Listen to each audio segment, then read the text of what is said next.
Lebetkin, the Rabbi from another planet. Please like, share, and subscribe. And ring that little bell. Ring the little bell so you're notified when new videos drop. I hope you're having a good day out there. Who is not having a good day out there? Well, you know, I have to say we are in a very bifurcated society right now. We're a very, very divided society. And I don't think anybody's having a good time, really. I think, you know, most people do not like life during wartime, don't like life during constant conflict, which is essentially where we're living. We're living in a very tribal existence. Now, my belief is we're living in a very tribal existence because we're being herded into that by a extremely powerful technological elite. People who run social media and government. I think they're really working on this great reset thing to make us slaves, if you want to call it slaves, maybe serfs. They basically want to bring in a new dark age, you know, not for them, but for us, right? So, and I don't think they're happy either. I think they're freaking miserable as well. I mean, a great example is Hunter Biden, right? I mean, he's certainly one of these elites, and I don't want to say it's any one side of the political aisle. All politicians are indeed awful, okay? That's really my belief. I really think they're all awful, okay?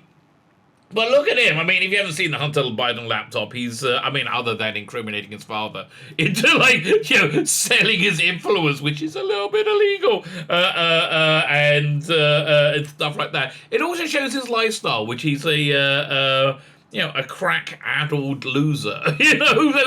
I can understand going to a hooker for sex, right? I mean, I'm a big believer in paying a professional, and you get a professional product, right?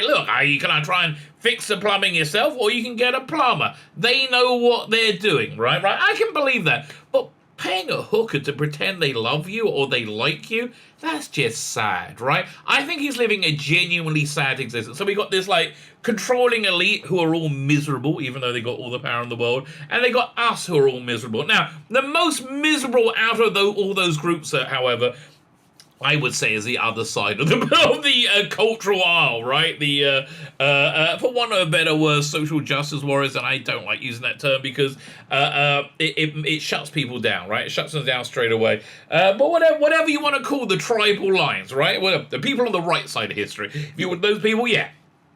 The people on the right side of history, they are the most miserable, right? Because their beliefs are just completely inauthentic. They don't really believe the things that they say they believe, right? They take up positions. They really, really, genuinely don't believe. I don't think most people who like Jeremy Corbyn were anti-Semitic. I think they all did anti-Semitic things to support him, basically telling the Jews they were lying when they said, "Wait a minute, he's doing all these anti-Semitic things." No, he's not. But no, I can see him. He's right there. No, he's not, and you're lying.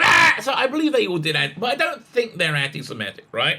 But they get convinced to take on these very, very false worldviews, which again they really genuinely don't believe in. There's a great clip with from Matt Walsh, I think, getting people on that side of the cultural aisle to women to say what a woman is, and they can't really do it because they know what a woman is. Everybody knows what a woman is. Everybody knows what a man is, right? But they can't really say it because it goes against the orthodoxy of the moment, right? And so they're basically miserable. Now, what makes them super miserable is that they're losing, right? Everything they believe in is really falling apart very, very quickly in front of their eyes. And then they don't want to admit it. I mean, we saw that with Jodie Whittaker's Doctor Who, didn't we? It failed horribly, right? It failed absolutely horribly. We're going to see the same things with Lord of the Rings, Power of the Rings. We saw the same thing with Star Wars, and they're all in denial. No! It's the greatest ever. Everybody loves it. I mean, Janet Fielding, when she heard people didn't like Jodie Whittaker's Doctor, said, "Well, you're just backward-looking idiots. We want to move forward." No, we don't. No, well, move forward into something that's deeply unpopular. Again, but that's the nonsense that they've been bred to. They've not been bred to believe. They've been brainwashed to believe, right? And again, I think we're all somewhat controlled by forces beyond us. With that weird introduction, that leads into this video. So what's that got to do with anything? The people at Bleeding Cool are not happy, right? They're very, very not happy. Particularly, they're not happy with Chris Chibnall. Now, they used to freaking love Chris Chibnall. Oh my God, he was the best as ever. Oh my gosh, he moved Doctor Who forward from being a backward-looking show dealing with heroes, and white men, and moved it forward into a new age of non-heroic, stupid women. And when I say stupid, I'm not the one writing the female Doctor Who Jodie Whittaker to be stupid, right? So, two things that these people hate, because I think they have no moral value whatsoever. The two things they hate is, one, not getting what they want, right? They wanted it to be super woke, right? Again, another term that triggers people. What does woke mean? The definition for woke I always use in terms of media is it's the uncomfortable platforming of ideology on an existent successful franchise. And the ideology is normally a mixture of ideology that, one, everybody believes in, that black people are people too. I haven't met anybody, okay? I think the last racist thing I heard said in public was in the mid-'80s. And I'm not even... Look, I live a sheltered existence, maybe, okay? But I'm not... I don't know anybody like that. I don't have anyone in my life going, oh, I hate gay people, blah, or whatever. You know, or brown people. I just don't know anybody like that, right? And never... I just don't. And I don't think they exist so much. I think some of them do, but I just don't think there's so many of them around. But, you know, that's the first part. And they also... ideology, not everybody believes in that. 12-year-olds should get hysterectomies. Yes, that affirms their gender. Yes, 12-year-olds should be able to chemically castrate themselves. Yes. Now, a lot of people will say they believe that, but again, that's because they're taking on an ideology that they don't really believe, because they've been somewhat brainwashed into thinking it. So the first thing is they didn't really get what they want, right? So that makes them really mad. The thing that makes them super mad is kind of how, if you know anything about the local politics of the Middle East, the Egyptians freaking hate Hamas. They cannot stand Hamas. Hamas is the vehemently anti-Semitic group that exists to destroy all Jews where they can be found. I'm not exaggerating. That's exactly their chant. Not Israelis, Jews. They don't like Jews, right? So that's kind of a more populist opinion across the Arab world, and it just is. I'm sorry, reality is reality, right? So you would have thought, well, they would get on, but no. Why do the Egyptians absolutely hate Hamas? Because they're losers. Because they always lose, right? They haven't been able to make a real dent in Israel, and they keep getting their asses handed to them over and over again. They're an embarrassment. They absolutely hate Hamas. Very, very similar with the people on the other side of the cultural aisle. They absolutely hate, more than anything else, more than not getting what they want. They hate losing, right? And we can see that with this Lord of the Rings, Power of the Ring thing going on right now. People are in complete denial that it's a disaster. It's an abysmal disaster. It is an abysmal disaster. There's just no way one can watch that and go, oh, that's well written. Oh, yeah, no, that's got believable characters. Yeah, there's no agenda throwing that off. So they are very, very... Yeah, again, we live along very, very tribal lines. Yeah, saying that really... This is a bit of an aside as I do get into these at times. Yeah, it was a real shame. Big Finish did I think quite a good range doing Space 1999. I like Space 1999. I grew up watching Space 1999, and I like their version of it. Now, the last one was a very heavy-handed Brexit analogy, right? And I'm listening to good thing.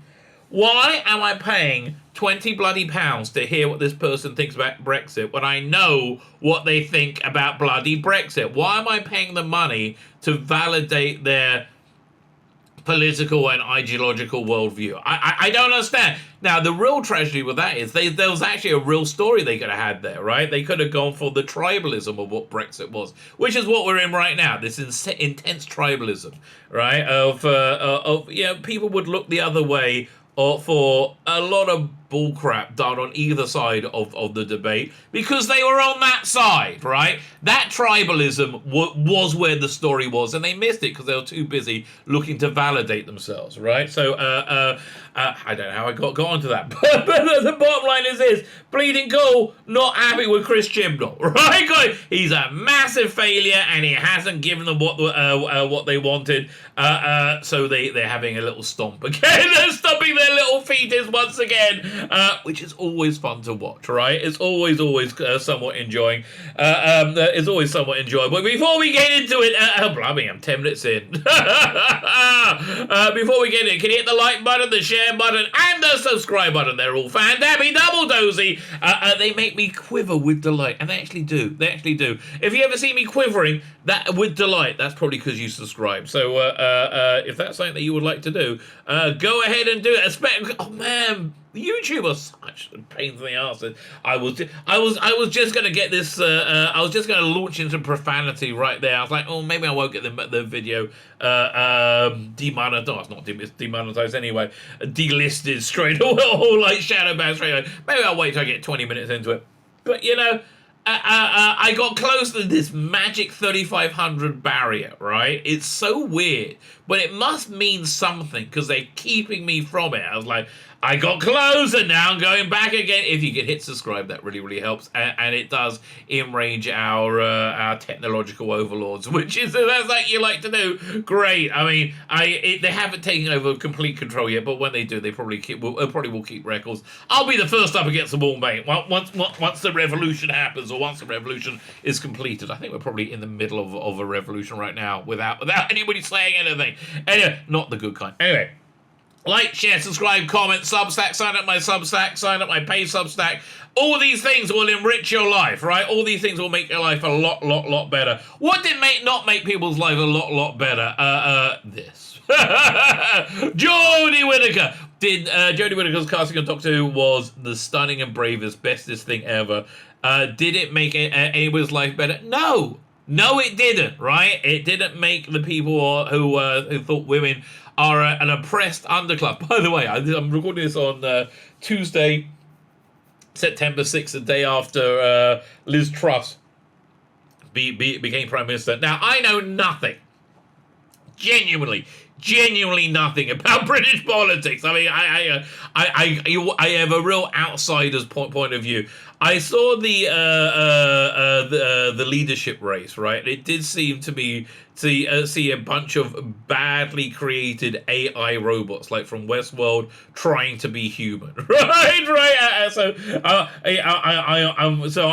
I'm recording this at this point. Jodie Whittaker, there's been a picture of her coming out, hanging out with Liz Truss, and the Twitterati are losing their minds. They're like, I got a cancer, but she's standing in brave, and I don't know what, who, It's very fun. Again, watching people in a maze of their own delusion.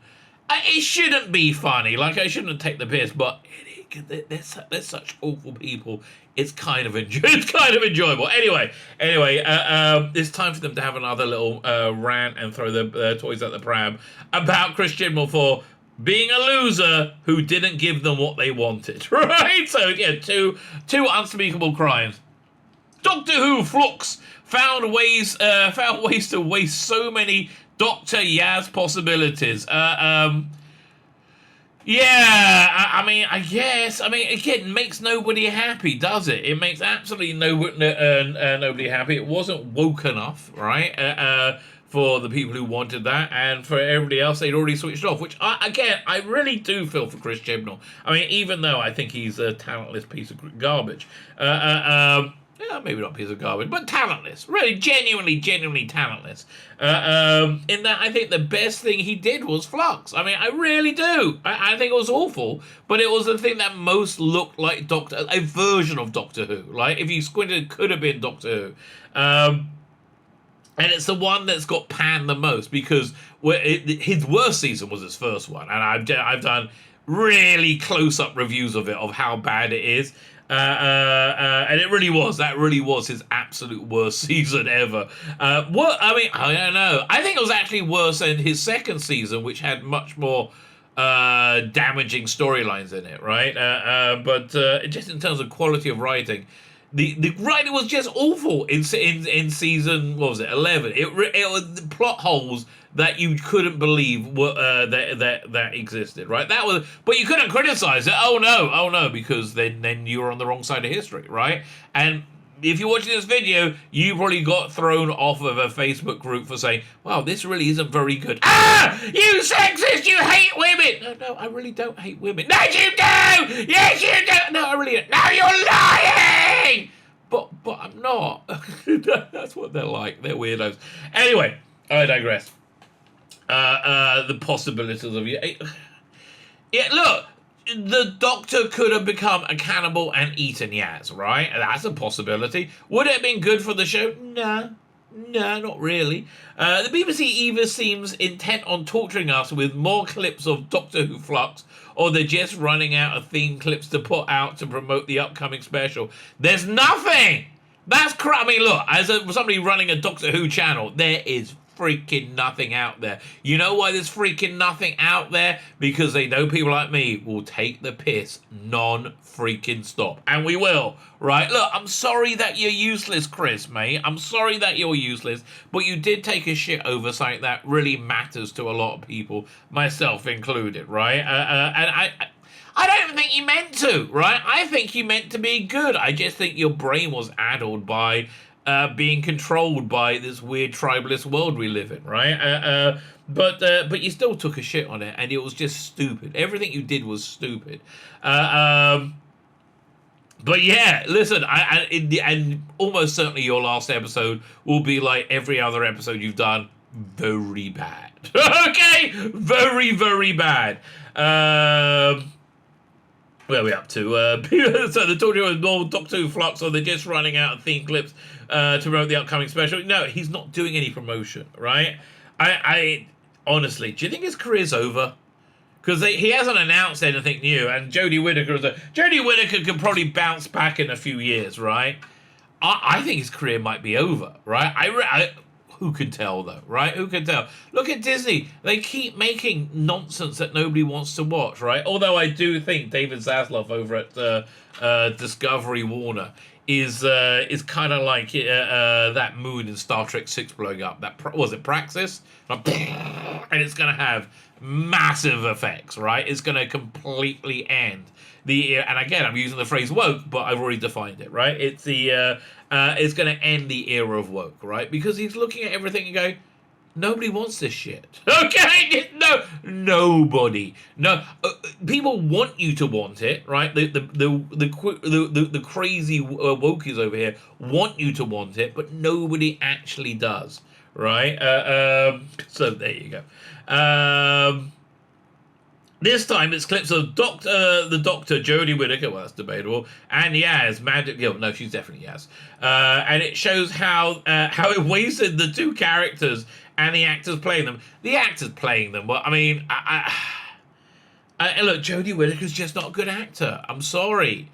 And Mandergill isn't much either. And the reason I think they're not good actors is they're not very clever, right? And I hate to be the one to say it, they're not very clever, right? I think they were hired mainly. I think they have. Jodie Whittaker somewhat less so, but I mean, I think Mandergill basically has a profession because the white people making TV didn't like people saying they were racist because there were too many white people on TV. So they said, oh, you know what, we won't give up our jobs, obviously.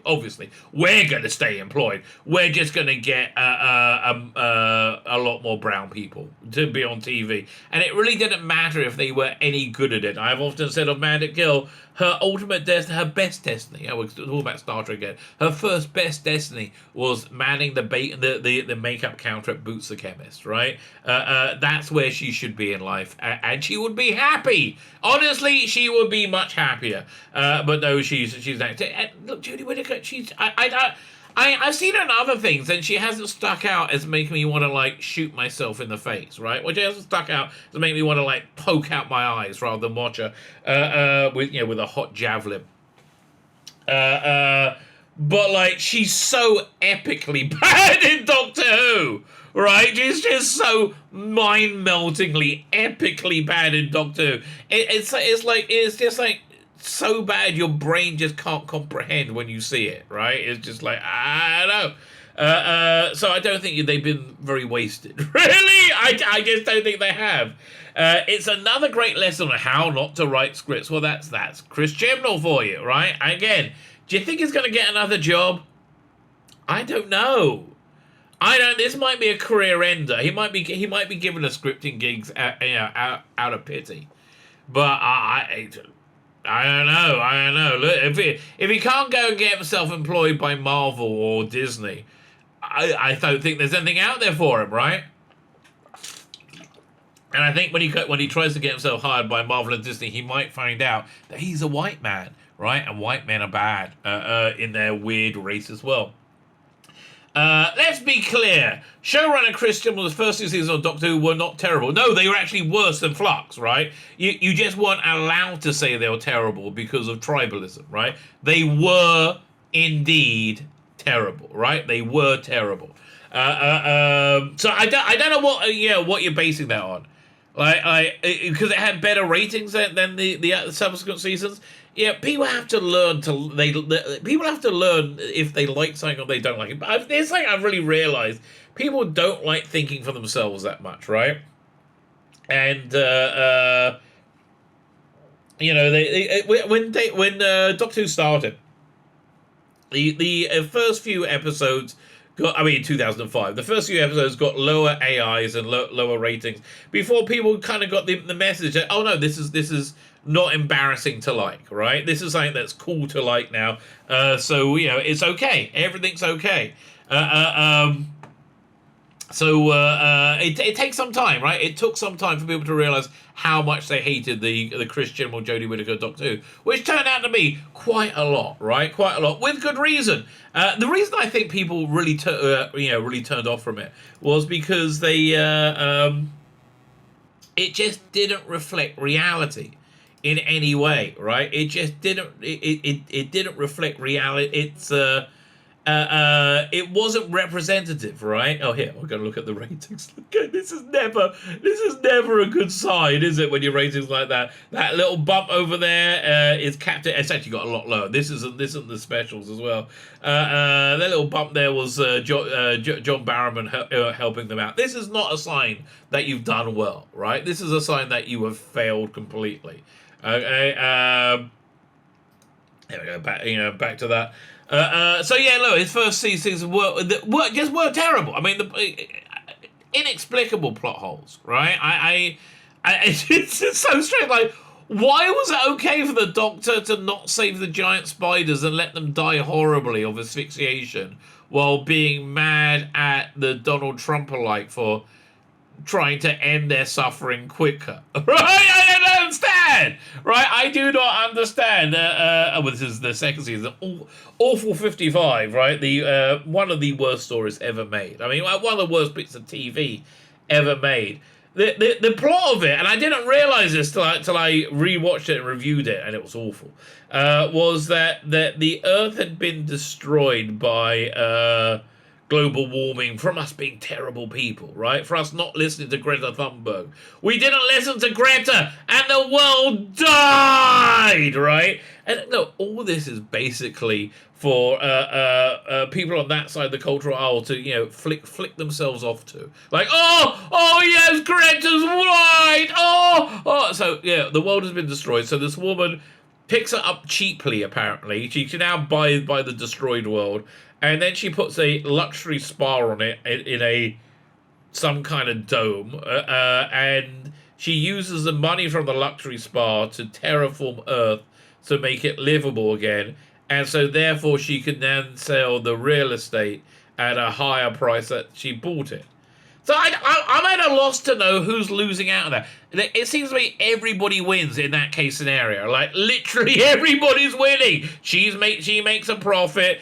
the earth gets revived, people get a place to live, right? Everybody wins, right? Everybody lives, Rose, everybody. Yeah, but it was the person who came up with the idea was still intensely evil, right? She was totally evil. She was the villain because capitalism bad, even though they wrote a story where they show capitalism being good.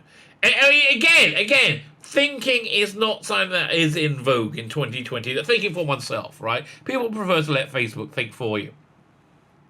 Were not terrible. Yes, they were. They were terrible. They had potential, and the viewers treated them treated a fairly adequate, sometimes decent episodes. When? Which of these sometimes decent episodes? There wasn't any. I mean, there really was not one decent episode. What, can you hear me? No. That's a terrible episode. It was an embarrassment. The one with the interdimensional frog. Well, it takes you away. No, that was a terrible episode. Rosa was a terrible episode. Rosa, when, okay, I would like to remind you, was set in an insanely racist world where everybody white in it was intrinsically evil. This is, by the way, in an era where we can show the World War II and the Germans in World War II having like complexity and nuance. Anyway, if you're a black person or a brown person walking around anywhere they shouldn't be, they are going to be thrown in prison and probably beaten to death. That was the vibe of it. So they have to stay undercover. So the doctor's great plan is, we're going to break into a hotel room and hide in here all together. And then the police show up because they broke it. And how do they explain that why they're in there?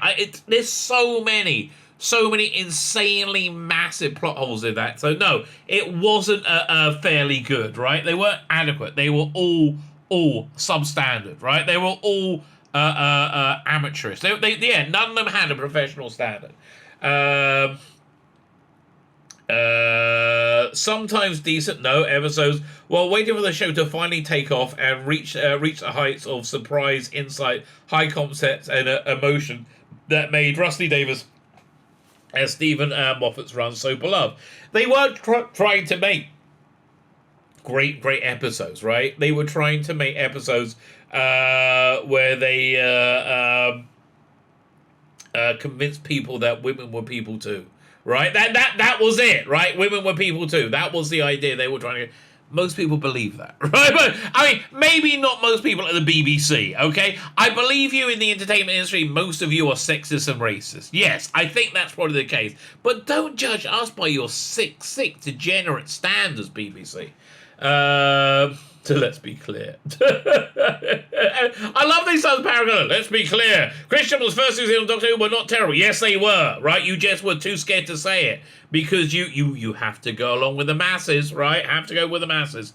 There was a high hope that Chibnall and Whittaker's third and final season would finally do that. Why? Like, why? Why is there a high hope of that, right? I mean, is there a high hope the sun won't rise tomorrow? Because it has risen every other day, right? It's if somebody does the same thing over and over and over and over and over again, like Harvey Weinstein is probably going to be an abusive rapist. Is he a rapist? Probably. He probably was yesterday. He probably will be tomorrow, right? If he has the opportunity. People, generally speaking, stay who they are, unless they decide to grow, which is a very good idea. I would recommend to all of you. Unfortunately, we got Flux, like acid reflux. Yes, they were not happy. They were not happy campers. Whittaker and Gill have all the good chemistry and are often more fun in the goofy behind-the-scene videos for the Doctor Who channel than they ever got on the show. Well, yes. There it was easier because they could act like human beings because they were just being themselves, right? I mean, even though they seemed to be somewhat insufferable human beings, they could just be themselves, right? When you have Christian writing their dialogue for them, they're gonna seem like idiots or morons or unrealistic because that's Chris Chibnall's dialogue. I still don't understand. Why couldn't he have found a writer who could just be the head writer, right? He could have overseen the whole thing. Vanity, I guess. Vanity. Was a behind the scenes channel they ever got on the show. They could have carried the show as a bickering couple of sci-fi baddies. Well, what? Okay, why do you think that's a good idea? I mean, listen, with the Colin Baker and Nicola Bryant's tenure had a lot of them bickering in it. That was like a 80s thing to show affection. Okay, I don't know. I mean, like, do you see how Flux opened with it hanging upside down? Looking just so super not it's not sexy, not sexual, right? These look like they've been put through the desexualizing machine, right? And it was so stupid. It was just supposed to, I mean, like, none of it made any sense, and it was dumb.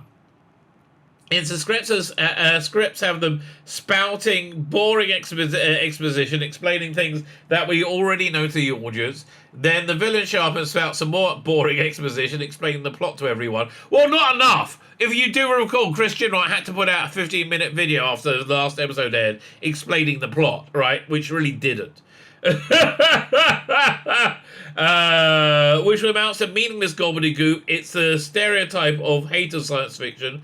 Doctor Who and comic books have always believed the show to be. In Chibnall's science fiction universe, villains can always win by boring everyone to death with a tedious exposition. Well, that's how the Doctor wins. She bores them with a good lecture. Oh, I could stop my little feet as I could, because you're not like Greta Thunberg. Oh, Greta Thunberg. Oh, we love Greta. She's a hope for the future. You don't understand. She's a autistic child with a host of mental issues. And again, I hate to tell the truth, but that's just an accurate depiction of the young lady.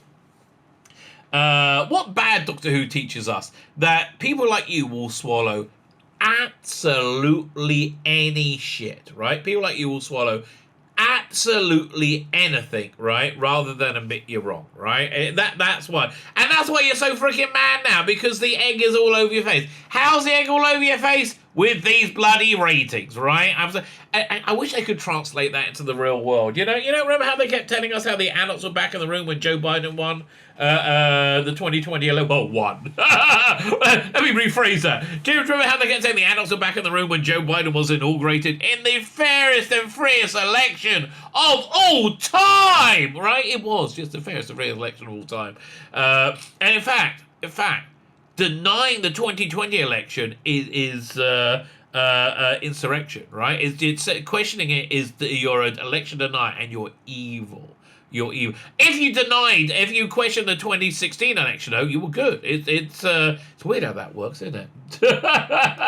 But again, you guys would have swallowed any. You guys swallowed arachnids in the UK, okay? And you pretended that was good because you wanted it to be good, right? You didn't want to be wrong. And you were wrong. I mean, again, if you want to just look out your window and see the global wars and poverty and famine coming, and disease, maybe you want to go, oh yeah, life was better before.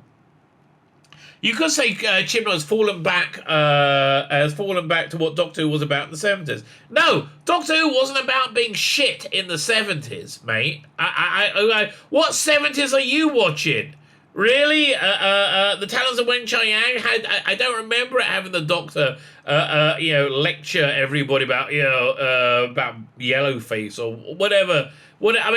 Stopping to take Jago and Lightfoot to task for their intolerable ideas, right? I don't remember any of that happening at all, right? I just remember delightful adventures with characters that were engaging, right? Played by competent and I would say great actors.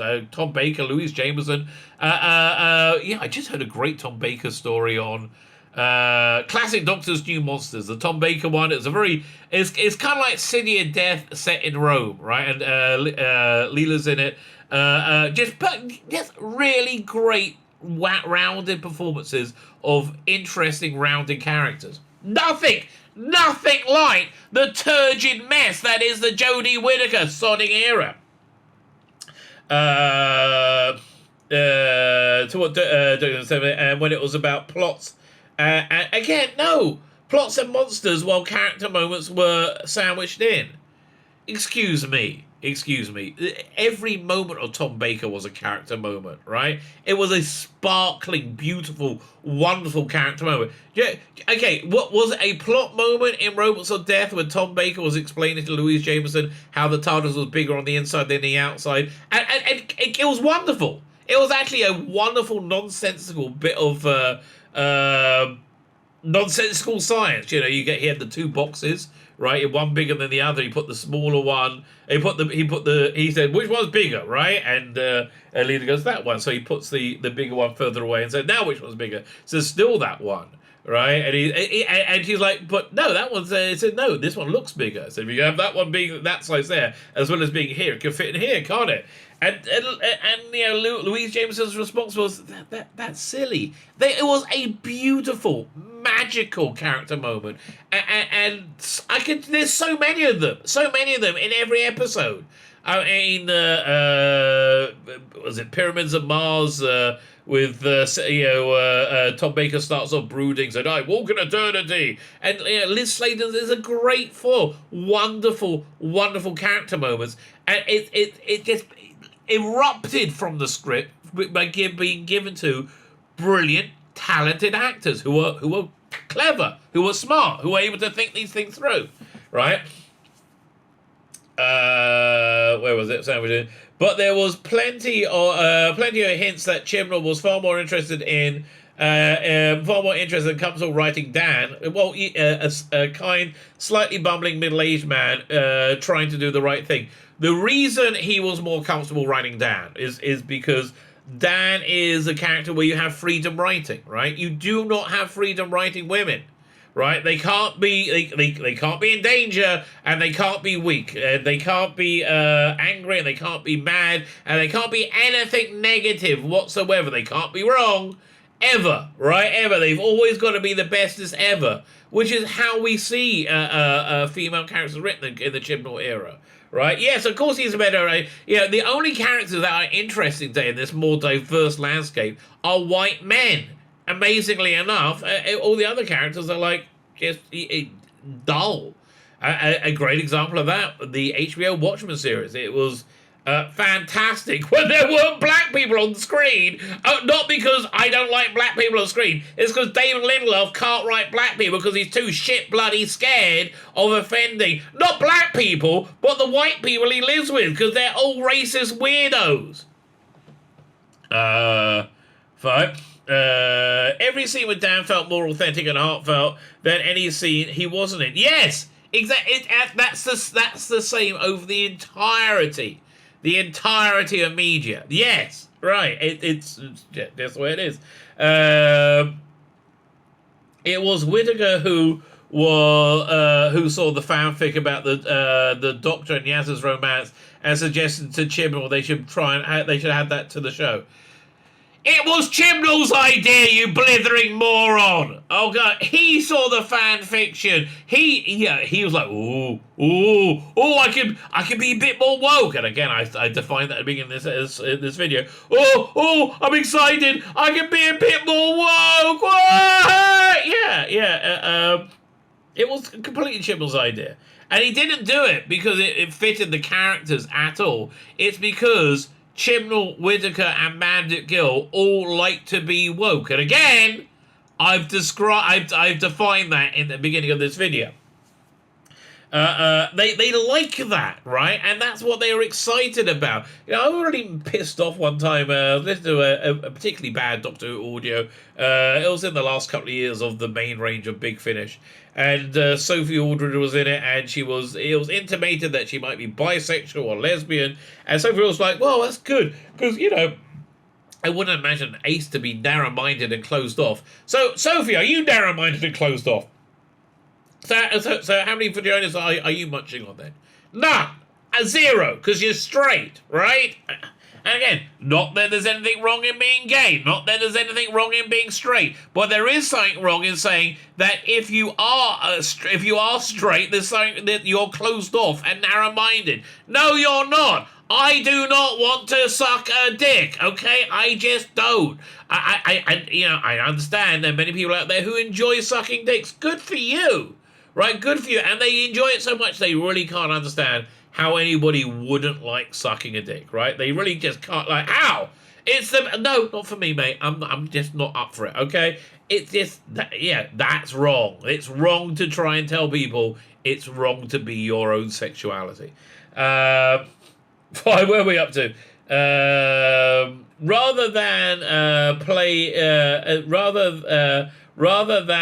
that as the heartbreaking core of the show as Davis and Moffat would have, Chibnall tiptoes around it and tosses Yaz mooning in after the absent Doctor as an afterthought. All too little, too late. No, again, it's not too little, too late. It's that you didn't get what you want. You are having a tantrum, right? You didn't get what you want, you're having a tantrum. And to make matters worse, it wasn't successful, right? It's all the things you hate. So now it's okay for you to turn on it, even though it was higher quality than when you said, oh, it's perfectly adequate, right?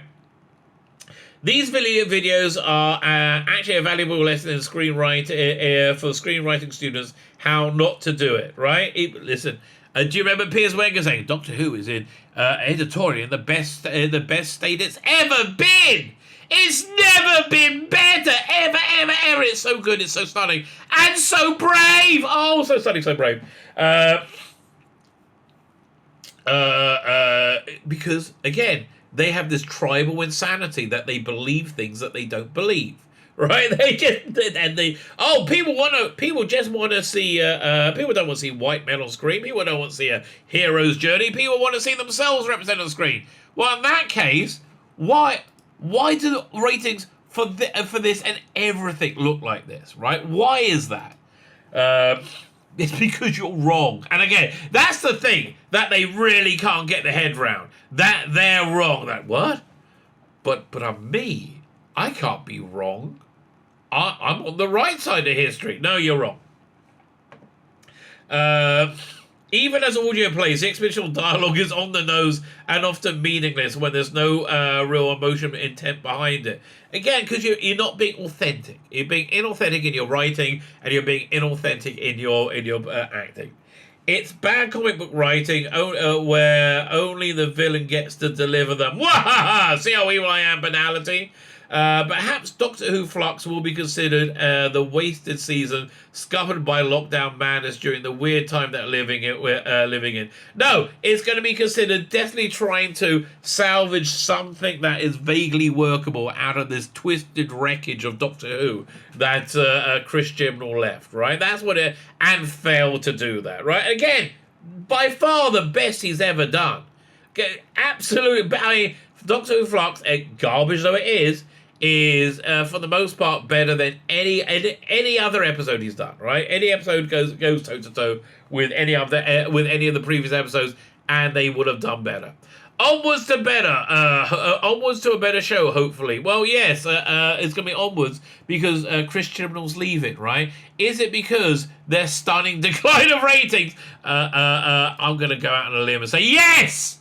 Yes, it is, because, you know, one thing I've noticed about the people who run the BBC, they never, ever, ever will be wrong about anything, ever. They never will admit they're wrong. They will never, ever, ever admit they made mistakes. And sometimes when there is twisted wreckage where there was once success, they need somebody to blame. Fortunately, there's a talentless white man hanging around who they can pin it on, which seems to be what they're doing. Do you think it's ever going to work again? I don't know.